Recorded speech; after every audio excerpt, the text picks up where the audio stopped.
All right, and I have Dana helping me admit folks who are still joining. So I am going to share my screen. Bear with me for one moment.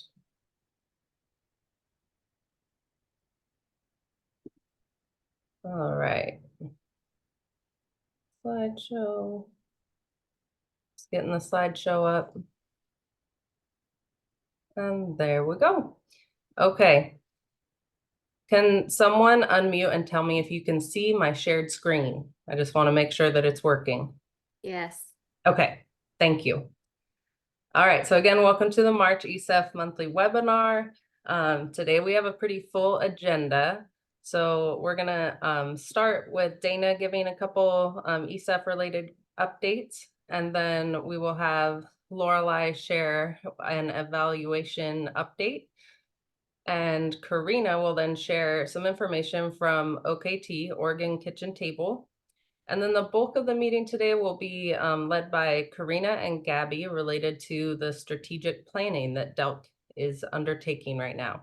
And then I was reminded by Lorelei that originally these meetings were scheduled to have the content happening for an hour. And then the last 15 minutes or so, give or take, were just if you had questions to stay on. And so we've noticed people are dropping off around noon, which is okay. So I'm trying to adjust because I wasn't aware of that. So I was filling the whole time until 12:15. So we're trying to adjust to be done with the actual content by around 12. This time it's 12:05 because we have a very full schedule. So if you can stay till this strategic planning piece ends, that's great. And if you have to hop off, that's okay. And then the last 10 minutes or so, you can stay and ask any specific questions you might have, either unrelated to the webinar today or related to what was shared.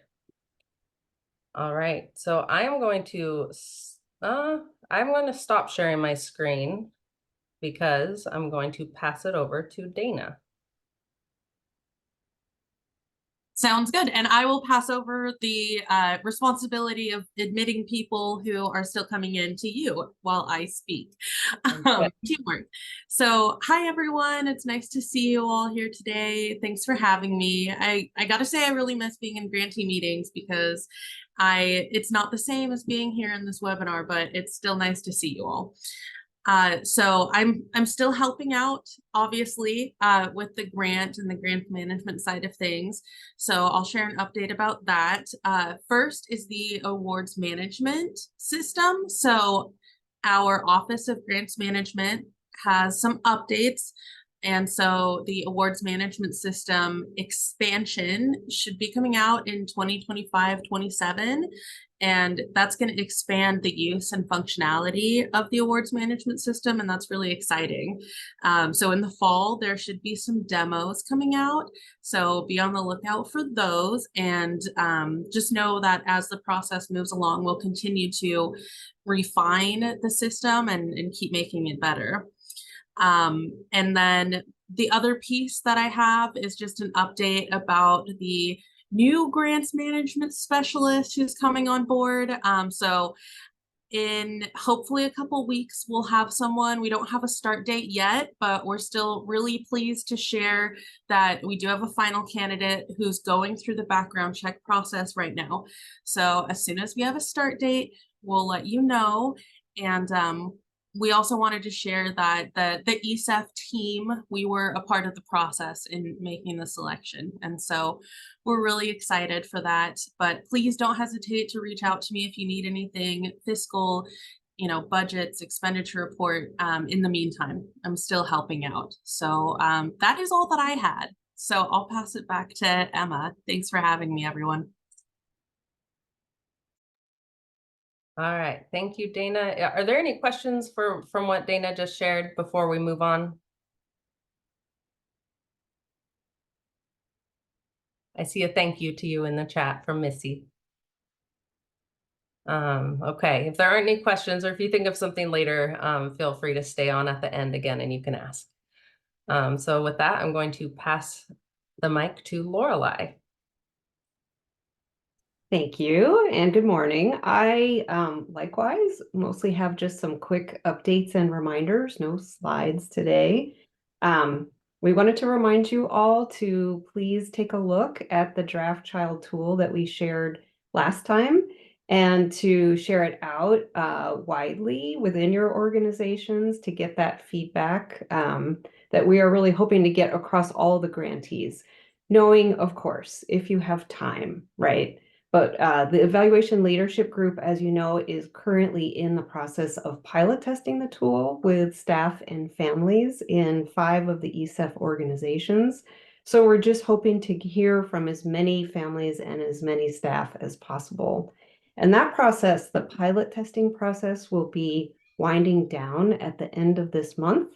And then we'll be working together with the evaluation leadership team to kind of collate everything that we're hearing from families and staff and start to work through revising and making improvements to the draft tool.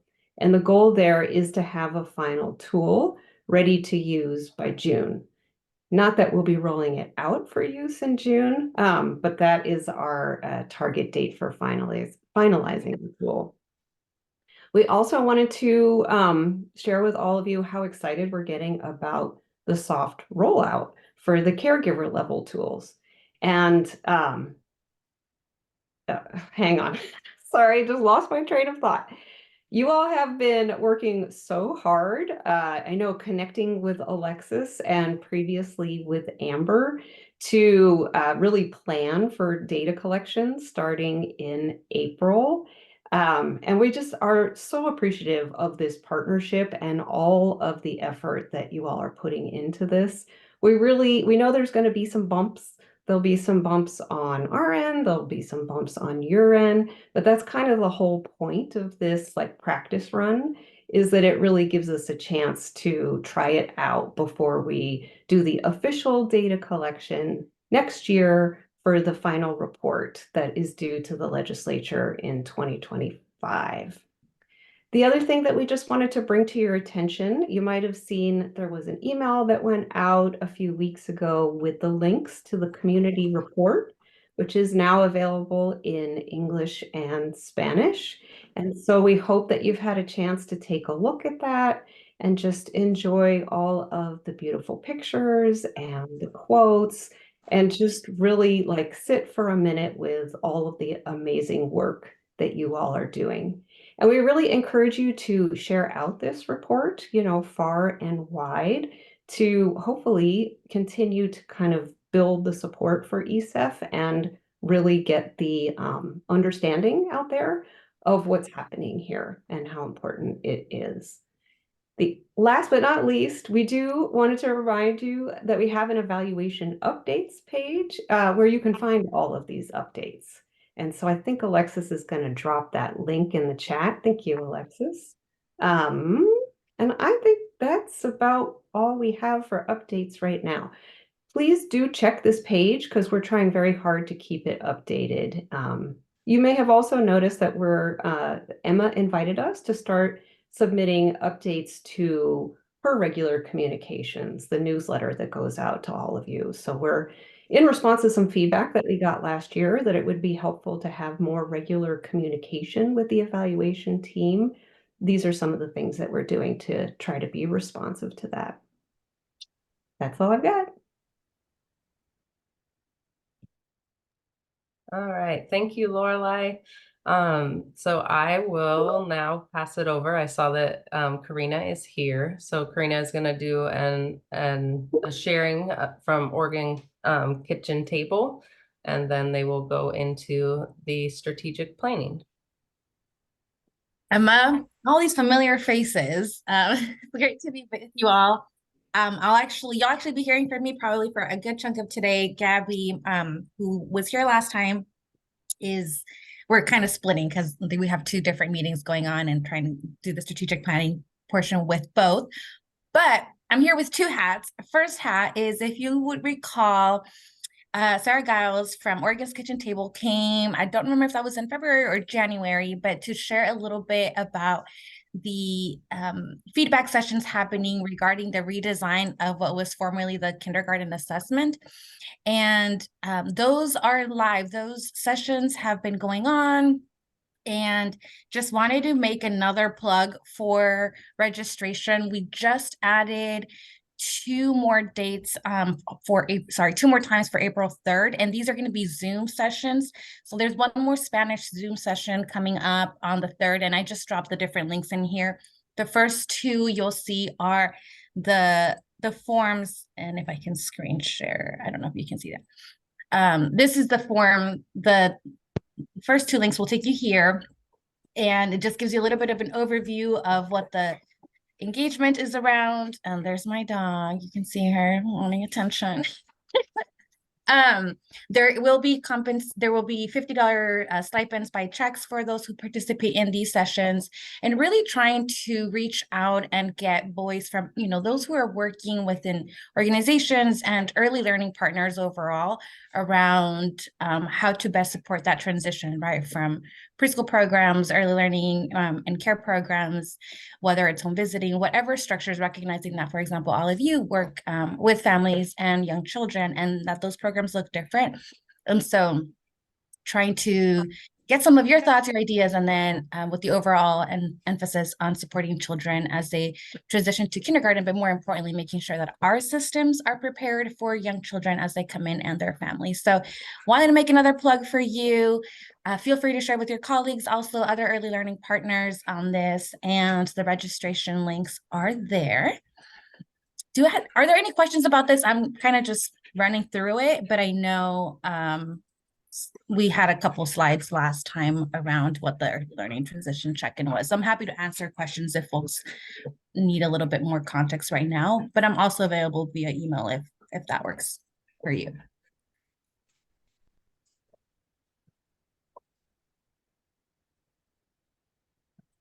Not saying any. All right, well, let's go ahead and then I'll stop sharing.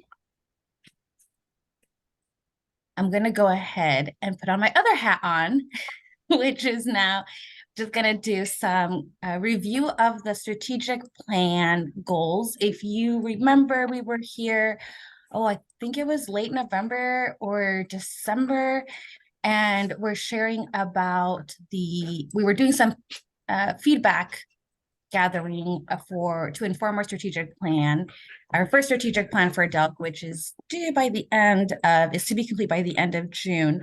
And let me take this off. Okay. And sorry, I'm trying to see if I can see my notes. Well, we're going to just jump in. And if you have questions as I go, please do let me know. Well, this is kind of what my hope for our time together is, again, just do a quick recap of what the strategic plan process has been, highlight some of the engagement themes that were gathered through the different conversations, and walk through some of what we have as 8 draft goals and how those align to the different themes alongside some of the comments, that we might have heard over the time. And then the feedback opportunity, hoping to do some breakout groups for about 15 minutes or so in groups of 5 or so, and allow folks to provide some input to 2 goals at a time. And those, we kind of have a document where those have been set up already just for ease of time. And again, if you have questions as we go through, please do let me know. I'm going to try to work with one screen here, which is kind of giving me a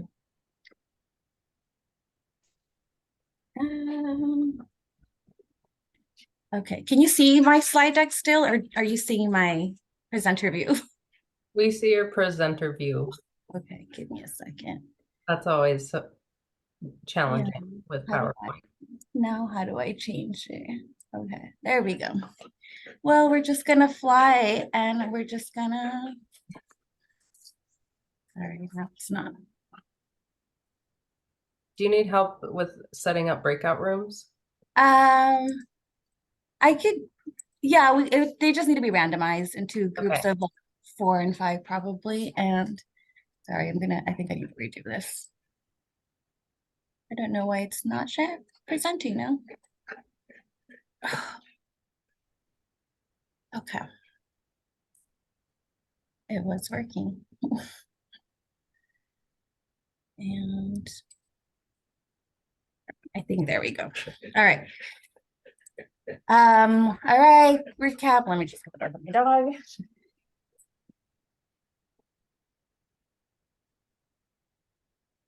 And she can be happy.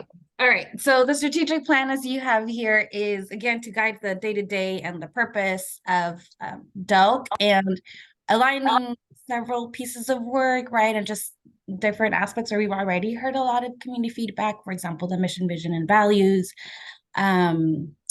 And looking at both the policy aspects, the program aspects, but then also it'll have some goals directed more towards the operational pieces.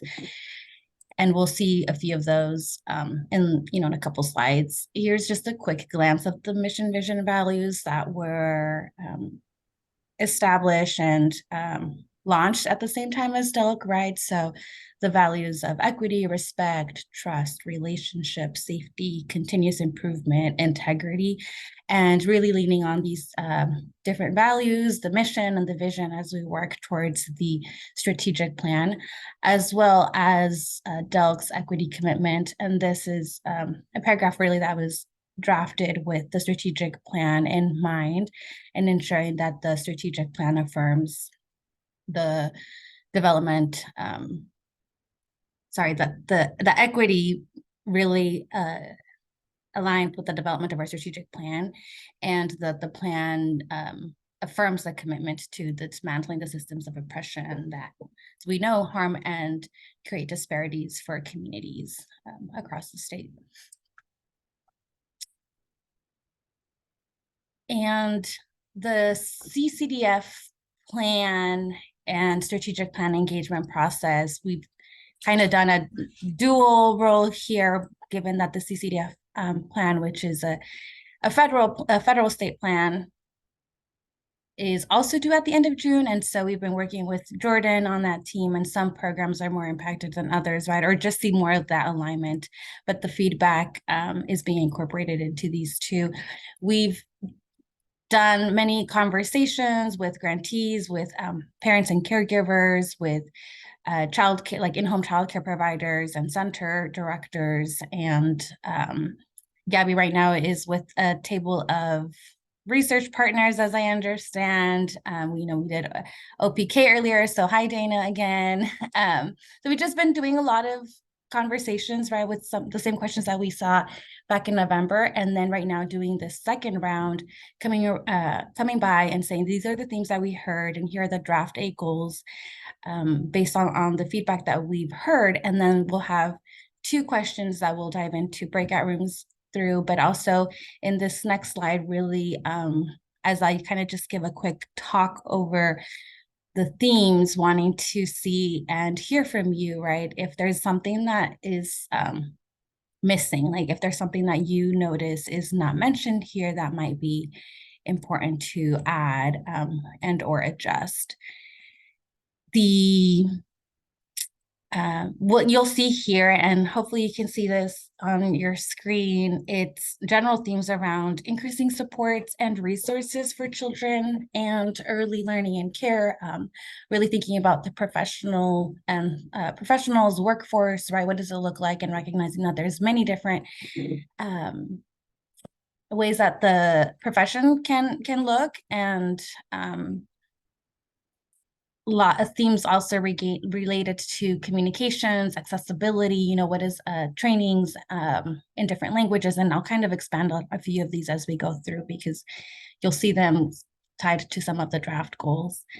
But again, if there's something that you don't see here that you think is really important to extract as a theme that we might have missed, or that feels important to highlight, let me know. I think we're still, working on these, leaning on this. Everything's in draft form, and so want to be responsive as we move through. And next, we'll do a quick overview of the 8 goals. I have these, there's 2 slides, but then I'll kind of dive into each goal. And you'll see these around the themes of access, tribal sovereignty, infants and toddlers, workforce, cross-sector partnerships, and then 6, 7, and 8, foundations, trust, and relationships are more geared towards the operational piece. And that's a super quick, I think it's kind of hard to really reflect like, well, that one sounds exciting when you're just getting the 1-word version of it. But as we move into the next few goals, and as I move into breaking through each one of them, I'd love for you to just consider, how do you see yourself contributing to each of these goals? And then also thinking about, what does progress towards success look like, right? Like, what are some tangible things that you would like to see, or that you believe DELC could do in the next 1 or 2 years to help us get to these goals? And so those will be the 2 questions that we'll be discussing in breakout groups. I would drop it in the chat, but I'm not going to mess with my screen. So I will just let you think about those, and but you'll have the questions in a second. The first goal, which is access, it speaks about families having access to high quality and culturally responsive, inclusive, developmentally appropriate care, as well as affordable early learning and care that meets families' needs. And a couple of the things that we hear around this, and when we think about access, really is like the cost of care. What does that look like for low income, middle income families? Increasing the availability of culturally specific care, availability of care that meets families' language needs. Thinking about infant and toddler care, right? What are recognizing the limited family options for this, and also connections to the suspension and expulsion prevention program development and the infant mental health work, right? So thinking really about all levels of access for children and families are some of the things that we heard around this specific goal. I can't see you all, so if someone wants to jump in or drop a question in the chat, I would happy to and welcome to do so. Tribal sovereignty, this language actually nearly mirrors the language in the Raise Up Oregon 2.0 plan, as DELC really wanting to continue to learn and strengthen our commitment to build relationships with Oregon's 9 federally recognized tribes. And during the conversations that we had, our tribal partners provided positive feedback related to DELC and tribal partnerships, but of course shared the need for increased government to government collaboration and partnership. And so that is the effort that we'll be working on also with this goal. The goal does not stand on its own, as I think we can understand. It's connected to all others that we've reviewed, and it's really reinforcing that commitment to be in good relationship with our tribal partners to meet children and family needs while honoring that tribal sovereignty in our contracts and funding and programs and all of the work that we're leaning into doing collaboratively. Infants and toddlers, someone was spoken to right around the access goal, but more options, what does it look like for the workforce to be compensated appropriately for this work as well?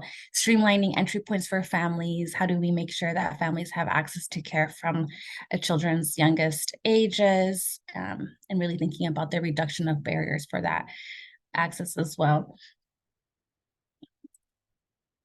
Workforce, a big one.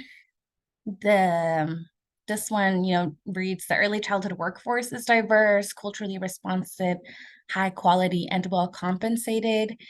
And thinking about continuing to build stronger childcare systems that support the workforce, right? That look at and improving the wages, the benefits, creating pathways for the profession, both in bringing people into the work, but also retaining people to do this important work, which can and is difficult. But another one that came through strongly, I'd say, in our Spanish session with providers was looking at improving the quantity, and also the quality of provider trainings in say Spanish language, but also in other languages so that providers have access to those across Oregon communities. Cross-sector partnerships. I think a lot of you do this work right within your communities where you're partnering with other organizations that might be doing mental health or behavioral health or just different, working within different sectors and needing to improve our cross-sector collaboration and partnerships at a state level. So heard that when it comes to behavioral health for families and children and supporting basic family needs, right? When we look at food benefits and healthcare benefits. And so how do we improve our collaboration with other sectors and also state agencies to make sure that we reduce those burdens on families who are needing to navigate different support systems.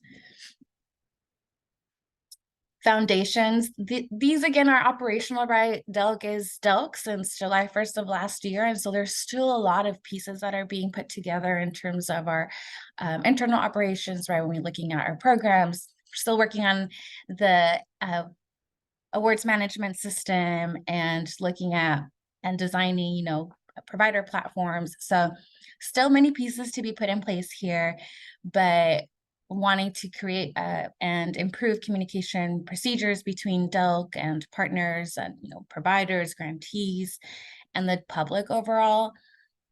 Also improving response times for these. And something that we heard both internally and externally was the team resources, right? What is a staffing and capacity internally for the workload, but also how that impacts the external facing work and the relationships and collaboration. So need to continue to work on this, and big emphasis, trust. And then we have relationships, which is the last one. I'd say go really, really hand in hand, and working at establishing and strengthening public trust through increased, this reads increasing accountability and transparency in processes, decision-making, and data sharing. And so that's for the DELC end, right? Making sure that we are communicating timely, responding in a timely manner. When we receive feedback as well, for example, around programs and policies and things that may or may not be working, and ensuring alongside with the relationship one, right? Ensuring that we are centering family and partner voice into DELC's work. And this one also, when we think about relationships, strengthening the presence of DELC in both virtual and in-person spaces across the state and with our different partners to continue just establishing the work and making sure that we're responsive to all of those partnering community needs. All righty.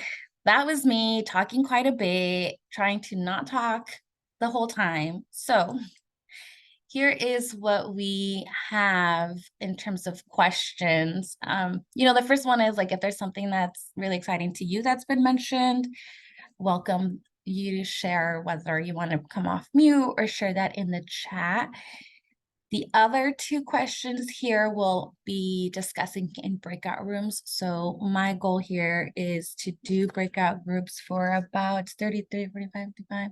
Let's do about, we can make it quick. Let's do about like 12 to 15 minutes in groups of 4 or 5. And Emma, if you can help me with that, just randomize groups of 4 or 5, that would be great. If DELC staff are interested in joining, you are welcome to. I think this time around, it's helpful to really hear how, one, you see yourself contributing, and then 2, really thinking about what does that progress look like? Like, what would it look like for you from your work, from your role, from your relationship with DELC? What would it look like for you to see DELC make progress? And I'm happy to, if folks want to do this in Spanish, we can keep folks in the main room, or if you want to create a Spanish room, Emma and I can join that, whatever works best for you since you're setting up the rooms. I already randomly set them up, and so maybe staying in the main room would be the easiest if you want. Yeah. And I did assign everyone. So if you're like a colleague or someone who's just here observing, then you can just not, or if you're assigned to the room, you can leave once you're there. And are people recording this anywhere? Or like, Yes, thank you. I just stopped sharing because it's really hard for me to Okay. do it all. I'm like, one screen. And here is the document. I do want to just show you really quickly what it looks like to make sure that you understand. Doo-doo-doo. So this is what the document, and I'll drop the link in here so you can. Okay, and then this is what the document will look like. It'll take you to this page. If you're in breakout room 1, for example, you would just click breakout room 1 and it'll take you to room 1. It has the first goal and second goal on here. They're not all in order. If you're in 2, for example, you'll see goals 3 and 6. We just try to blend the program or policy with some operations so that you didn't have like 2 operational goals. And then there's the 2 questions here, and just inviting you to jot your notes down from your groups. This is the goal, and then this is text that aligns to that goal, right? Like all families have access. If you want to review the themes, there's page 2 on this document has a picture of the themes for you to take a glance at. So that is the document taking. There's many more rooms on here than we'll have, but that was just for us to be ready. And then, breakout room 4 will take you there. So hopefully that makes sense. But if you have questions, do let me know. just so you know, I created 8 breakout rooms. We have had a couple people or a few people drop off right before we're going to start breakout rooms. So a couple rooms will have like possibly down to 3, but most groups have 4 to 5. Great. So let's do, it's 37. Let's do through 11:50, and then I think that gives us time for about 10 minutes of share outs if that works out. So let's do it. And si necesitan español, nos podemos quedar aquí. Okay, I'm going to open the rooms. Thank you, everyone. Thank you, Emma. I see that I actually have access to the little breakout room thing. So thanks, Emma.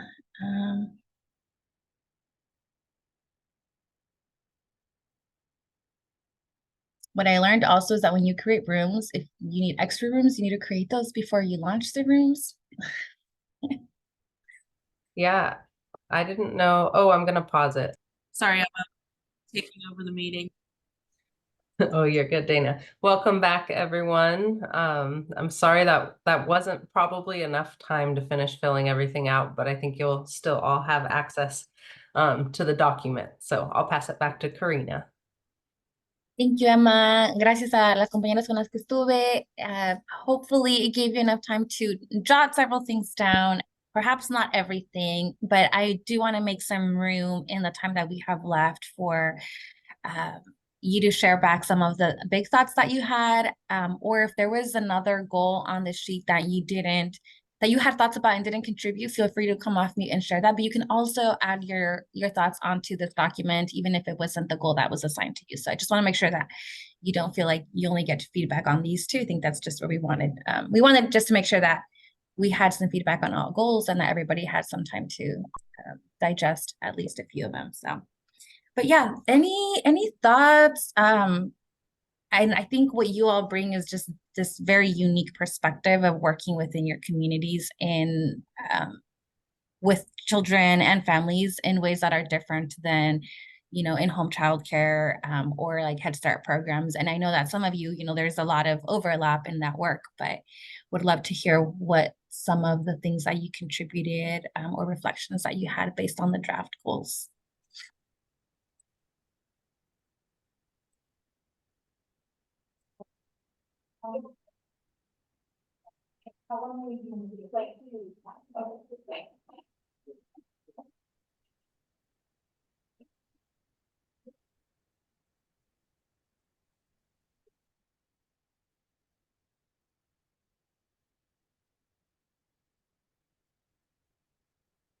Talking about access. And I think that one of the most important pieces that we talked about was that ongoing ability to have customization and flexibility in the way that we develop and deliver programming. For a lot of us, the communities that we've been able to connect with, if we were for example, limited to selecting program funding related to Preschool Promise or to OPK, we wouldn't have been able to reach a lot of those populations or connect with some of those communities, in particular communities that are dealing with geographic isolation. And so our ability to be creative and come up with alternative program delivery models that really function for those communities have allowed us to make some really significant inroads that increase access across the state of Oregon.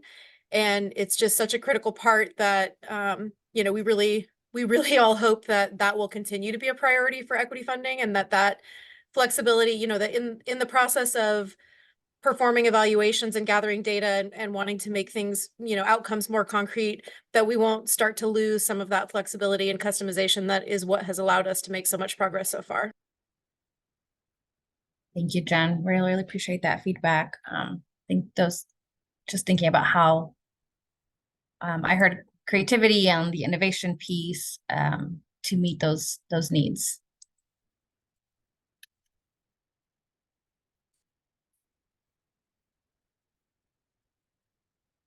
Anyone else? I've mastered the gift of silence through this. So just want to make sure that if anyone else has something to share, that you have that space. Karina, sorry, we were still typing a few things. You're just wanting some feedback, like from our groups? Yeah, just anything that you'd like Okay. to share. And I don't know exactly, I know people were just kind of randomly assigned. So if you want to share what goal maybe you are referencing, and then something that maybe you want to make sure to share, or just invite other comments too.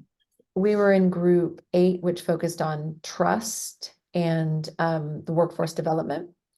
And I think there were areas within that kind of blended with each other. And so I was particularly interested in workforce development, as we have several early learning programs. We do have quite a bit of diversity in our workforce here, but I was particularly interested in sustainability. And in order to keep, for example, a program that prioritizes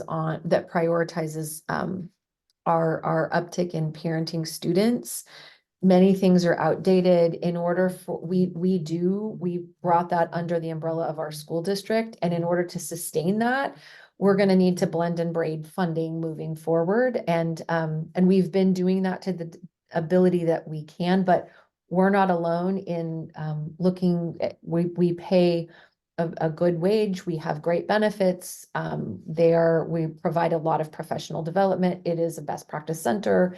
I mean, there are all of those things in place. And how do we're not going to be able to sustain it just by one or even two funding sources. It's going to continue, and it serves a great need. So that also goes over to trust and investments and processes and transparency and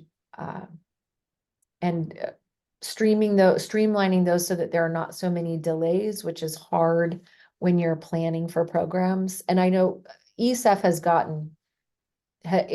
like the shining star in this, honestly. Like, they're ahead and moving to a 2-year process that's super helpful to those of us that manage funds.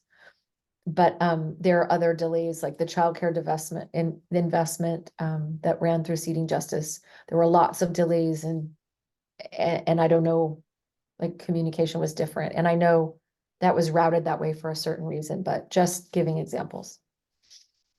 Thank you, Heather. I appreciate how you tied those two together. And I think that's maybe what several folks experience, is that these goals are interconnected, right? Many of them are, and I'd say most of them are. So thanks for that.